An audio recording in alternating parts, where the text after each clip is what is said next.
Ada satu hal lagi, Iya, Pak. bisa Pak? Boleh, Pak. Di Markus 10 ayat Eh, 23 dengan 24 sampai 24 Pak. Ini Iya. selalu saya berulang-ulang, tapi saya masih agak sulit menemukan konotasi sukarnya masuk ke Iya, dalam kerajaan Allah. iya, Sukar di sini apa pengertiannya Pak? iya. Ah, ini Yesus lagi ngomong sama murid-muridnya ya, Mm-mm.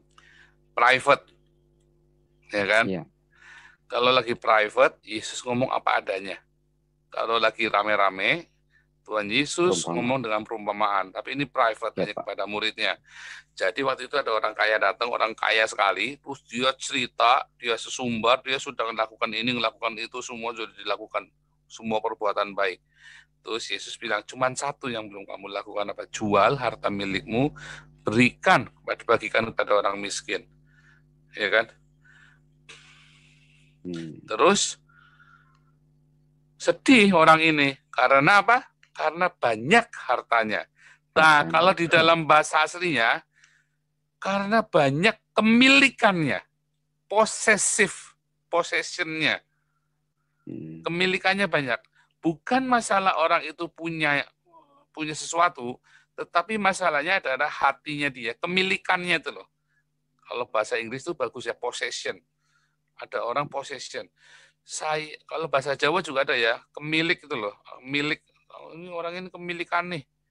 Nah, saya punya mobil, saya punya rumah besar, belum tentu saya kemilikan. Nah, kakak saya, mama saya suka suka jengkel sama saya. Karena kalau saya punya sesuatu, terus kita ada sesuatu yang nggak pas, ya kasihkan aja. Kenapa harus begini? Ya ngapain, kasihkan aja, bisa cari lagi kok. Ngapain ke barang-barang begitu kita ribut sih? Nah, biasanya. Dan memang ya karena saya udah, saya kan tangannya rajin gitu ya. Jadi saya kalau ada sesuatu gitu kasihkan aja, saya nggak mau ribut. Saya tidak mau mempertahankan sesuatu bertengkar gitu ya untuk mempertahankan milik saya gitu. Saya sekali-kali itu 2010 2013 itu saya nyesel sekali. Saya sebelumnya nggak pernah saya mempertahankan sesuatu sampai bertengkar. Biasanya udah kasihkan aja, dan Tuhan selalu berkati saya dengan hal yang baru. Nah, banyak orang karena dia punya sesuatu, maka dia kemilikan karena banyak possessionnya dia. Makanya orang yang punya kemilikan, punya harta banyak, biasanya ya kemilikan. Makin banyak hartanya, makin berat dia untuk meninggalkan dunia ini. Ya kan? Bahkan nggak cuma harta ya, banyak orang punya handphone satu, handphonenya ini jadi berhalanya dia. Suatu ketika adiknya jatuhin, oh bisa digaplok sih sama kakaknya, gara-gara jatuhin handphonenya. Itu kemilikan, itu possession, Betul. itu adalah berhala Iya tuh. Pak. Ya. Nah, banyak ya, ini sih banyak, itu gak cuma banyak. Makanya saya selalu ngajarin anak-anak saya, kalau ada sesuatu, jangan kemilikan. Kalau ada sesuatu, ya sudah. Bukan berarti kita nggak menghargai ya, kita menghargai. Kayak kita punya mobil ya dikunci, tapi bukan kemilikan, berbeda. Beratin sesuatu, sampai kita nggak tega ninggalin. Oh, saya waktu berangkat ke Eropa itu 2013 itu saya jual segala harta benda saya serahkan semua buat pelayan, bukan buat saya, tapi benar-benar kasihkan ke orang lain, ke satu yayasan gitu ya, bukan ke gereja, ke yayasan. Memang itu panti asuhan dan dibagikan untuk hamba-hamba Tuhan begitu ya. Nah itu benar-benar saya kasihkan semua. Nah itu Tuhan itu mendidik saya untuk nggak kemilikan, untuk nggak kemilikan.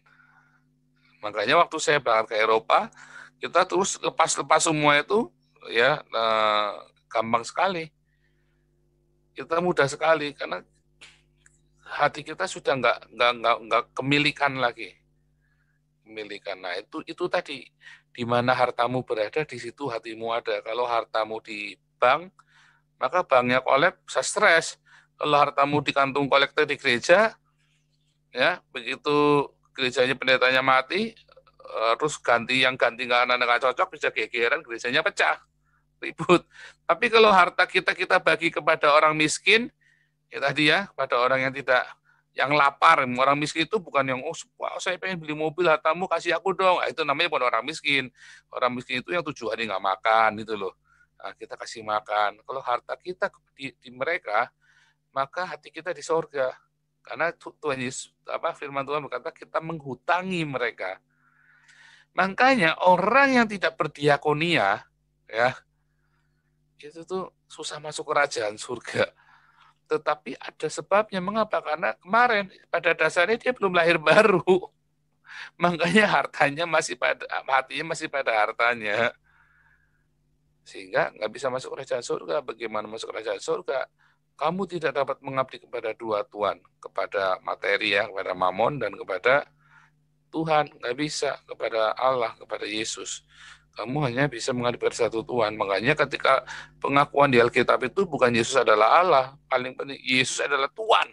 Karena kita tidak bisa mengabdi kepada dua Tuhan. Banyak Allah di muka bumi ini. Di zaman perjanjian lama ada ratusan Allah. Ya, Allah Filistin, Allah Dagon, Allah Amalek. Tetapi hanya satu Allah segala Allah. Yaitu Yehova. Dan itulah yang dipanggil Tuhan, Adonai, sama orang Yahudi. Dipanggilnya kan Adonai kan, mereka Yehova itu. Sama dengan Yesus kita panggil Adonai, kita panggil Kurios, kita panggil Tuhan. Pengakuan sebagai Allah itu nggak penting, walaupun Yesus adalah Allah. Tetapi yang penting adalah pengakuan sebagai Tuhan, itu maha penting. Karena kita tidak bisa mengabdi kepada Tuhan. Termasuk itu tadi si orang kaya ini. Wah, dia mau ini tapi mau itu juga. Oh, nggak bisa, sorry. Maksudnya begitu, Pak. Bukan berarti kita nggak boleh kaya ya, tetapi orang kaya sukar. Kata sukar itu bukan berarti nggak. Abraham kaya, tetapi jangankan uangnya, anaknya aja dia korbanin. Abraham kan kaya, tapi jangankan hartanya, anaknya saja dia korbanin. Ya kan? Dia rela, walaupun nggak jadi kan. Tetapi rela dia anaknya dikorbanin karena hatinya tidak melekat. Nah, itu seperti itu. Itulah bedanya. Mudah-mudahan bisa menjawab. Baik, terima kasih Pak. Luar biasa.